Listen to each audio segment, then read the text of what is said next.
What a win for the Indiana Fever against the Atlanta Dream. Good teams win ugly.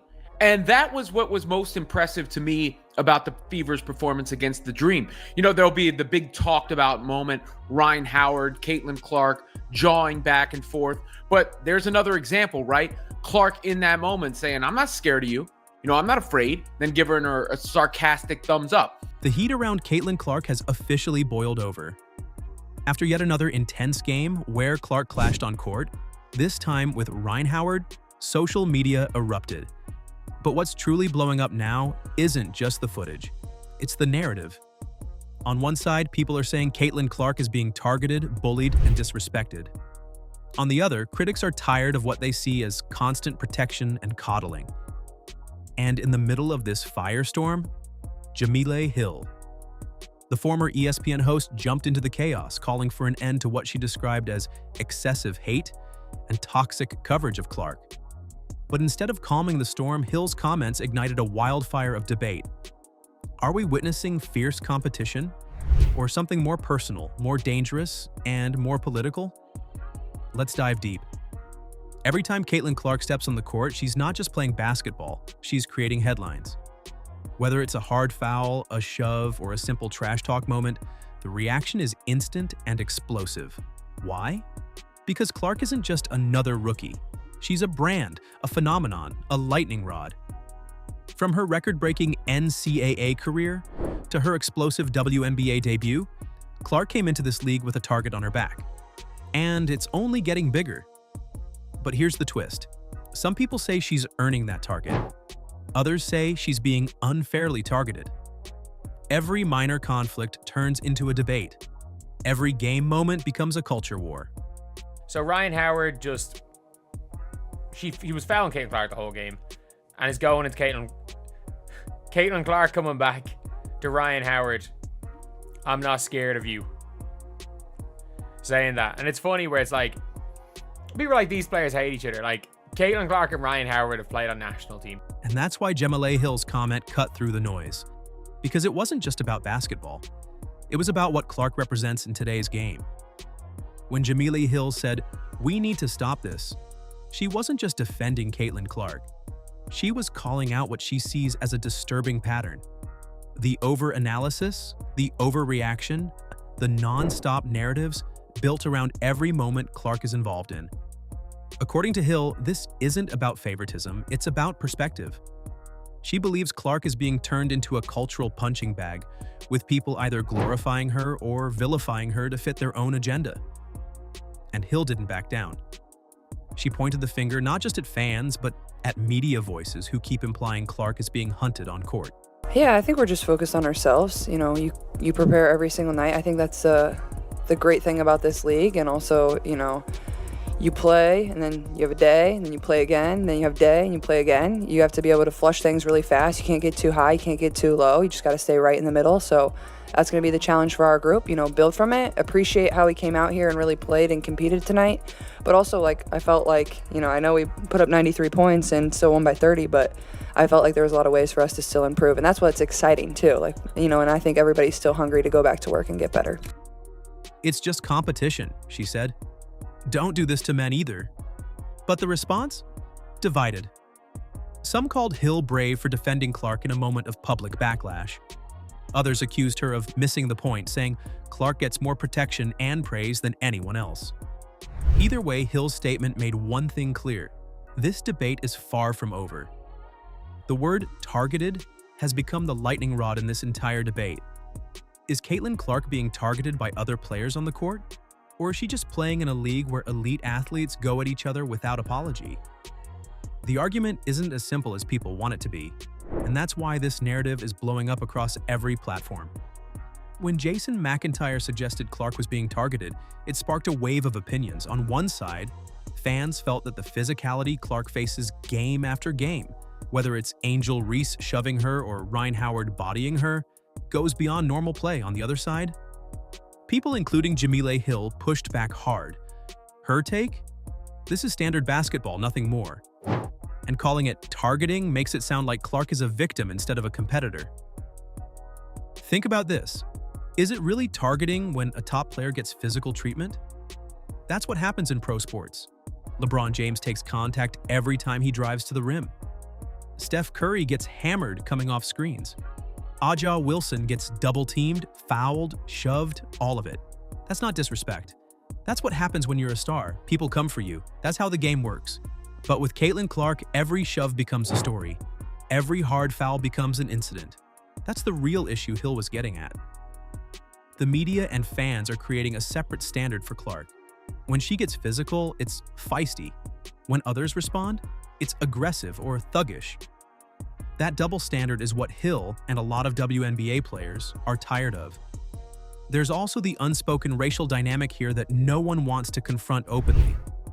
Is this debate really about Clark's safety or about discomfort with how black players express competitiveness?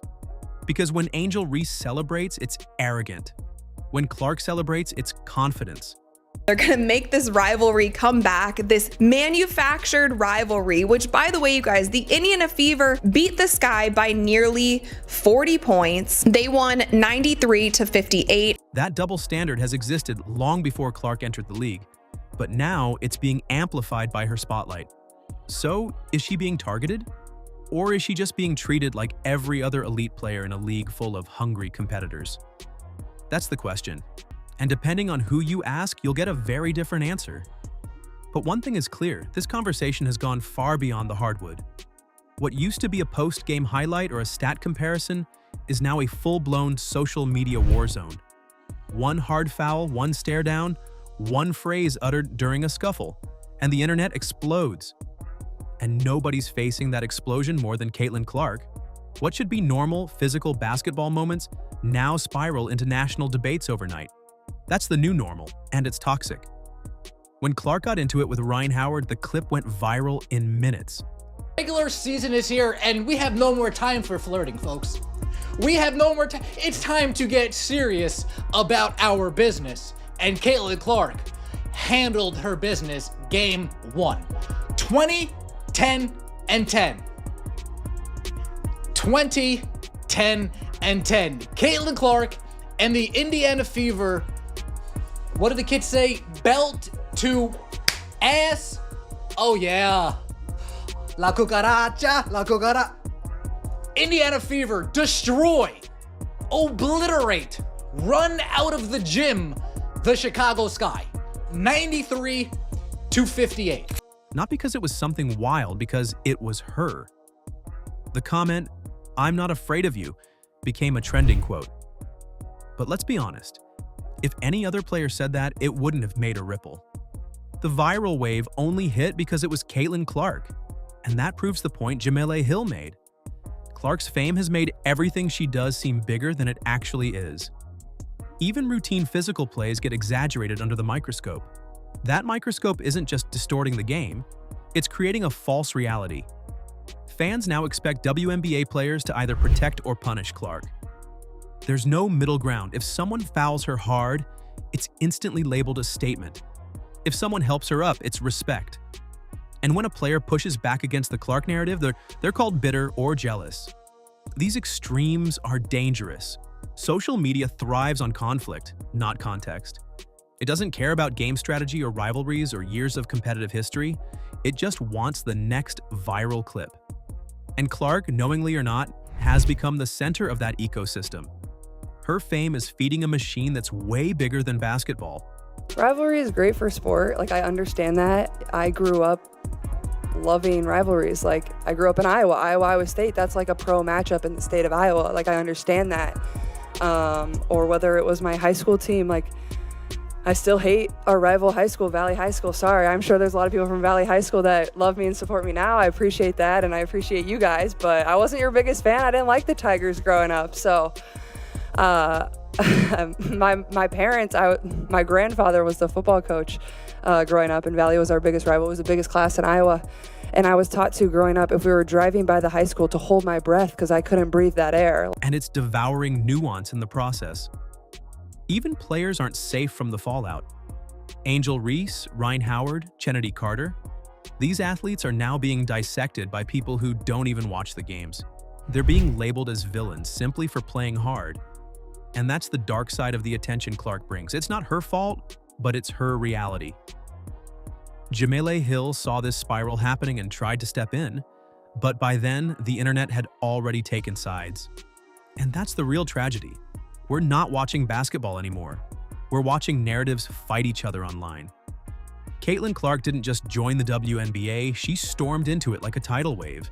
She brought record-breaking college stats, national attention, and a fan base that has followed her from Iowa to Indiana. But now that she's here, the weight of being the face of the league is crushing. And the backlash is only getting louder. The question is, can she handle it?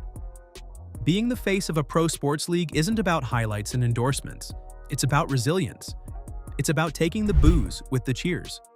And right now, Caitlin Clark is facing the harshest test of her young career. Every move she makes is scrutinized. Every word she says is dissected. And every reaction she triggers becomes a story. The WNBA hasn't seen this level of mainstream spotlight in years, and that's largely because of Clark. But with that fame comes expectations she never asked for. People want her to be the next Diana Taurasi, the next Sue Bird, the next generational icon. But here's the thing, those players didn't have to carry this kind of media circus their rookie year. Clark is being asked to lead a franchise, revive a league's popularity, and navigate a cultural minefield all at once. And that's where the real challenge lies. Because when you're the face, there's no escaping the heat. You don't get to sit out the controversy. You don't get the luxury of just playing ball. You become a symbol, for better or worse. And people will either ride for you or come for you. No one is neutral. Some of this heat is unfair, some of it is necessary, but all of it is real. And Clark has to decide right now how she's going to handle it. Will she stay quiet? Will she push back? Will she use her platform to steer the conversation, or will the conversation control her? Jemele Hill's message was a warning. If we keep feeding the fire around Clark, it won't just burn her, it'll burn the entire league. Because this isn't just about one player. It's about what kind of league the WNBA wants to be.